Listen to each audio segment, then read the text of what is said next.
আসসালামু আলাইকুম রহমতুল্লাহি ওয়া বারাকাতুহু। সম্মানিত ভিউয়ার্স, কেমন আছেন? আশা করি সবাই ভালো আছেন। তো ভিউয়ার্স, এর আগে অলরেডি আমি 4টা ভিডিও আপলোড করেছি। সেটা হচ্ছে এটা 1 নম্বর, এটা 2 নম্বর, এটা 3 নম্বর, এটা 4 নম্বর।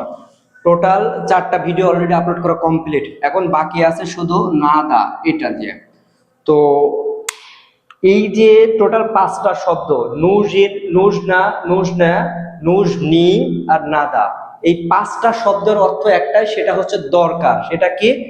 সেটা হচ্ছে দরকার। এখন বিষয় হচ্ছে এই 5টা শব্দ 5 জায়গায় ব্যবহৃত হয়। এই এই 5টা শব্দ 5 জায়গায় ব্যবহৃত হয় কিসের কারণে? এই 5টা শব্দ 5 জায়গায় ব্যবহৃত হয় হচ্ছে লিঙ্গের কারণে। কিসের কারণে? লিঙ্গের কারণে। বলে দিলাম আজকে। তো এখন বিষয় হচ্ছে, তো অলরেডি 4টা ভিডিও কমপ্লিট, আজকের এই ভিডিওটাই শেষ। তাহলে আমার এই দরকার দিয়ে যে 5টা শর্ট ভিডিও কমপ্লিট হয়ে যাবে। এখানে আমি লিখেছি যে আমার যাওয়া দরকার, আমার যাওয়া দরকার, তাই না?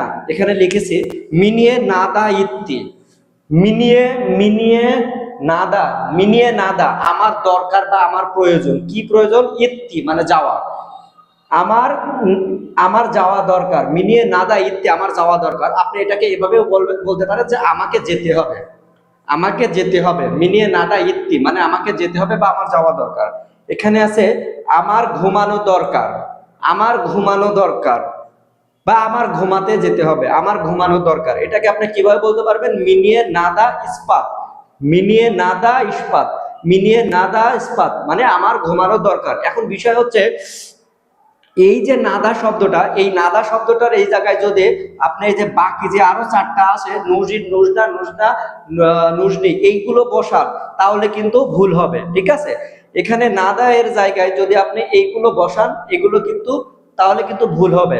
তো যেখানে যেটা ব্যবহার করতে হয় সেখানে সেটা ব্যবহার করতে হবে। ওকে? তো এই যে লিঙ্কের যে ব্যবহারগুলো আমার 5টা শর্ট ভিডিওতে আমি কমপ্লিট করে দিলাম।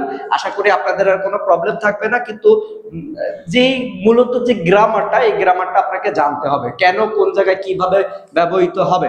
এটা যদি আপনি না জানেন তাহলে কিন্তু হবে না। ওকে? তো আশা করি আপনারা সবাই বুঝতে পারছেন। আর এইগুলো জানতে হলে আমার হোয়াটসঅ্যাপ নাম্বারে যোগাযোগ করবেন। আমি অনলাইন অফলাইন দুটাতেই কোচিং করাই।